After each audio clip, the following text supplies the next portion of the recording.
Hello කොහොමද ඔයාලට අද මම ඔයාලත් එක්ක ෂෙයා කරගන්න බලාපොරොත්තු වෙන්නේ කලා විෂය ධාරාවේ මීඩියා විෂයට මම ඒකක් ගන්න කොහොමද වැඩ කරේ පාඩම් කරේ කියන එක ගැන. ඉතින් ගොඩාක් දෙනෙක්ට මේ සංවිධානය හා මාධ්‍ය අධ්‍යයන විෂය අමාරුයි. ඒ කියන්නේ මේකේ පාඩම් කරන්න තියෙන ප්‍රමාණය වැඩි. ඒ වගේම අර පේපර් එකක් ගත්තට පස්සේ ඒකේ ප්‍රැක්ටිකලි තමයි අපි උත්තරයක් ලියන්න ඕනේ. ඉතින් මම ඒකක් ගන්න කොහොමද වැඩ කරේ කියන එක ගැන තමයි මම අද මේ වීඩියෝ එකෙන් ෂෙයා කරගන්න යන්නේ. ඉතින් වීඩියෝ එක අවසාන වෙනකම්ම බලන්න. ඒ වගේම තමයි මගේ YouTube channel එකේ කලින් මම A level ගැන වීඩියෝ එකක් දැම්මා. ඒක ඔයා බැලුවේ නැත්නම් දැම්ම ගිහින් බලන්න. ඒ වගේම තමයි මගේ channel එකත් subscribe කරලා තියාගන්න. ඔයාලා දන්නවද සංවිධානය හා මාධ්‍ය අධ්‍යයන විෂයේ මුළු පාඩම් ගන්න 12යි. ඒ කියන්නේ 12 වසරේට පාඩම් 6ක් තියෙනවා. ඒ වගේම තමයි 13 වසරේට පාඩම් 6ක් තියෙනවා. ඉතින් ඔයාලා දන්නවා ඇති. ඉතින් මුළු පාස් පේපර් එකක් කරන්න නම් ඒ කියන්නේ පාස් පේපර් එකට උත්තර ලියන්න නම් අපිට මේ 12 වසරේ පාඩම් 6 වගේම 13 වසරේ පාඩම් 6ත් හොඳට අපි පාඩම් කරලා තියෙන්න ඕනි. නැත්නම් හරියට අපිට නිවැරදිව පේපර් එකකට උත්තර ලියන්න බැරි වෙනවා. ඉතින් ඒ නිසා ඔයා සිලබස් එක ගැන අවබෝධයක් ලබාගෙන මේ පාඩම් ඔක්කොම සම්පූර්ණ කරලා ඉවර කරන්න පාඩම් කරලා ඉවර කරන්න. ඉතින් තාමත් පාඩම් කරලා නැත්නම් ඔයා උපරිම 12 වසරේ පාඩම් 6 හොඳට බලා ගන්න. මම දන්න විදිහට පේපර් එකක් ගත්තාම ගොඩාක් වෙලාවට 12 වසරෙන් අනිවාර්යෙන් අහලා තියෙනවා 13 වසරේ පාඩම් 6ට වඩා. ඉතින් 12 වසරේ මුල් පාඩම් ටික හොඳට බලා ගන්න. ඒ වගේම තමයි අහන්නේ. ඉතින් අපිට ලේසියෙන් උත්තර ලියන්න පුළුවන් මුල් පාඩම් 6 හොඳට අපිට පුළුවන් නම්. ඉතින් ඒක තමයි පාඩම් තියෙන විදිහ. මීඩියා විෂයේ මුල් පාඩම් ටික ගත්තොත් මුල්ම පාඩම මට මතක විදිහට සංවේදන අධ්‍යයන ආරම්භය හා විකාශය. එතකොට අර සංවේදන මූලිකාංග, සංවේදන ආකෘති, ඒ වගේ මුල් පාඩම් ටික ඔයා හොඳට බලා ගන්න. මොකද ඒකෙන් MCQ වගේම රචනා ප්‍රශ්නත් අහනවා. ඉතින් අර මුල් ප්‍රශ්න ටික අහන්නේ ඒ කොටස් වලින්නේ.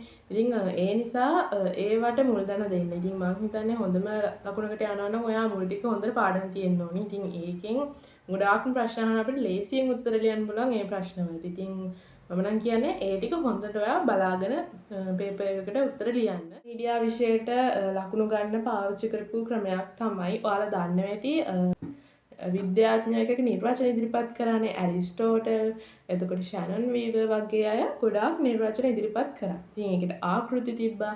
ඉතින් මම ඒව මතක තියාගන්න ඉගෙන කොලවල ලියලා මට පේන තැනක කියන්නේ බිත්තියක ඒ වගේ තැනක මම අලවගෙන පාඩම් කරා. ඉතින් ඒ වගේ අපිට හොඳට පේන තැනක ඒවා පාඩම් කරගන්න තියාගන්න ඕනේ. ඉතින් ඒකෙන් අපිට හැමදෙස්සෙම මේක දකින්න තියෙනකොට අපිට හොඳට මතක හිටිනවා. ඉතින් මට ඒ නිර්වචන එතකොට ආකෘති හොඳට මතකයි. ඉතින් ඒක මට ලොකු උදව්වක් වුණා එක්සෑම් එකේ පේපර් එකට උත්තර ලියන්න. මීඩියා විෂය කියන්නේ ප්‍රැක්ටිකලි අපි උත්තර ලියන්න ඕන විෂයක්. ඒ කියන්නේ අපි දැන් ප්‍රශ්නයක් දුන්නම අපි ඒකට පුළුවන් තරම් නිදසුන් ලියන්න ඕනි. එතකොට තමයි අපිට හොඳ ලකුණකට යන්න පුළුවන් වෙන්නේ. ගොඩාක් වෙලාවට උදාහරණ දාන තරමට තමයි අපිට ලකුණු වැඩි වෙන්නේ. ඉතින් ඔයාලා පේපර් එකකට උත්තර ලියනවා නම් අනිවාර්යෙන්ම නිදසුන් දාලා ලියන්න අමතක කරන්න එපා. ඒකෙන් ඔයාට හොඳ ලකුණක් ගන්න පුළුවන්.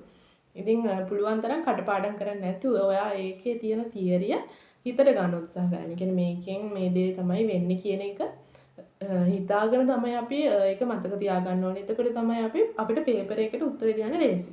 ඉතින් අර ප්‍රැක්ටිකලි අපි ඒක දිහා බලන තරමට අපිට ඒ ප්‍රශ්නෙට උත්තරේ නිවැරදිව ලියා ගන්න පුළුවන් වෙනවා මේ මීඩියා විෂයේදී. ඉතින් මීඩියා විතරක් නෙවෙයි අනිත් හැම සබ්ජෙක්ට් එකකටමත් එහෙමයි. කවදාවත් කඩපාඩම් කරන්න යන්න එපා. කරුණු ඔයා මතක තියාගන්න උත්සාහ කරන්න. ඒ කියන්නේ මේ දේ නිසා මෙහෙම වෙනවා කියන එක තමන්ගේ හිතට අරගෙන එක මතක තියාගන්න පුරුදු වෙන්න. ඉතින් කවදාවත් කඩපාඩම් කළා නම් උත්තර ලියන්න යන්න එපා. ඉතින් ඒක තමයි ලොකුම වැරද්ද ඔයාලා කරන. එතකොට අපිට වෙන විදිහකට ප්‍රශ්නය අහුවාම අපිට ඒක ලියාගන්න බැරි වෙනවා. ඉතින් ඒක තමයි ගොඩක් ළමයිට වෙන්නේ.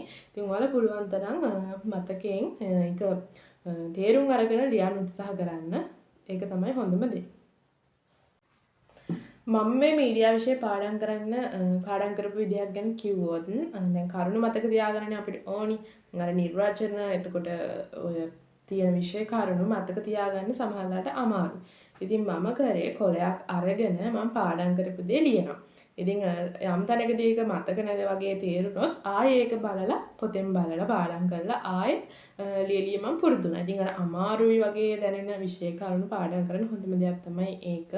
ඉතින් ඔයාලත් කොලයක් අරගෙන ඔයාලට මතක විදිහට ලියන්න උත්සාහ කරන්න. ඉතින් ඒක තමයි අපිට අර එක්සෑම් එකට කලින් අතහුරු කරගන්න පුළුවන් එකම ක්‍රමය. ඒ වගේම පේපර් එකකට උත්තර ලියන්න පුරුදු වෙන්න. ගොඩාක් වෙලාවට මීඩියා විෂය අපිට උනත් ප්‍රශ්න හදාගෙන උත්තර ලියන්න පුළුවන් ප්‍රශ්න වලට. ඉතින් ඒ නිසා ඔයා පුළුවන් තරම් ප්‍රශ්න වලට උත්තර ලියන්න. මමත් ගොඩක් වෙලාවට ඒ කියන්නේ පාඩම් කරපු තැනකින් ප්‍රශ්නයක් හදාගෙන මම උත්තර ලියනවා. ඉතින් ඒක ගොඩක් වැදගත් දෙයක්. ඒ වගේම පාස් පේපර්ස් කරන්න පුළුවන් තරම් ගොඩක් පාරක් ෆුල් පේපර් එකකට උත්තර ලියන්න දැන් මේ කාලෙදි. ඉතින් ඔයා පේපර් කරන තරමට තමයි ඔයාට A එකක් ලැබෙනවද B එකක් ලැබෙනවද කියලා තීරණය වෙන්නේ. මම ඔයාලට ඊළඟ වීඩියෝ එකෙන් අනිවාර්යෙන් අරගෙන එන්නම් මීඩියා පේපර් එකට කොහොමද අපි හරියටම උත්තර ලියන්නේ. ඒ වගේම MCQ අපි කොහොමද ලකුණු වැඩි කරගන්නේ. ඒ වගේම රචනා ප්‍රශ්නෙට කොහොමද හරියට ටයිම් මැනේජ් කරන් උත්තර ලියන්නේ කියන එක අනිවාර්යෙන් මම ඊළඟ වීඩියෝ එකේදී අරගෙන එන්නම්. එතකන් මගේ channel එකත් එක්ක එකතු වෙලා ඉන්න. නිදරහා මාධ්‍යවේදනයේ විෂය එච්චර අමාරු නැහැ. ඉතින් අපි හොඳ 85 එකක් ගන්නවා නම් අපිට හොඳම රිසල්ට් එකක් දාන්න පුළුවන්. කියන්නේ මුල් දිස්ත්‍රික්කයේ මුල් 10 දෙනා අතරට එන්න පුළුවන් මේ සංනිදරහා මාධ්‍යවේදනයේ විෂයට හොඳ එකක් ගත්තොත්. ඉතින් ඔයාලත් අනිවාර්යෙන්ම මහන්සි වෙන්න. ගොඩාක් අය කියනවා මේ විෂයට ඉසෙට් ස්කෝර් නැහැ. ඒ වගේ දේවල් කියනවා. ඒ වුණාට ඔයා හොඳට මහන්සි වුණොත් ඔයාලට හොඳ ඉසෙට් ස්කෝර් එකක් ගන්න පුළුවන්. ඉතින් මමත් කරේ සංනිදරහා මාධ්‍යවේදනයේ විෂය. ඉතින් මමත් හොඳ ඒකක් ගත්තා. ඉතින් ඒ නිසා තමයි මට දිස්ත්‍රික්කයේ මුල් 10 දෙනා අතරට එන්න පුළුවන් වුණේ. ඉතින් මේ විෂය එච්චර අමාරු නැහැ. ඔයා හොඳට මහන්සිලා වැඩ කරනවා නම්. ඉතින් මම ඊළඟ වීඩියෝ එකේදී කොහොමද සංනිදරහා මාධ්‍යවේදනයේ විෂයේ පේපර් එකට උත්තර ලියන්නේ කියන එක ගැන වීඩියෝ එකක් අරගෙන එන්නම්. එතකන් ඉන්න. ඒ වගේම මගේ YouTube channel එක subscribe කරන්න අමතක කරන්න එපා. මේ වීඩියෝ එක ඔයාගේ යාළුවන්ටත් බලන්න share කරන්න. ඉතින් ගිහින් එන්නම්. bye.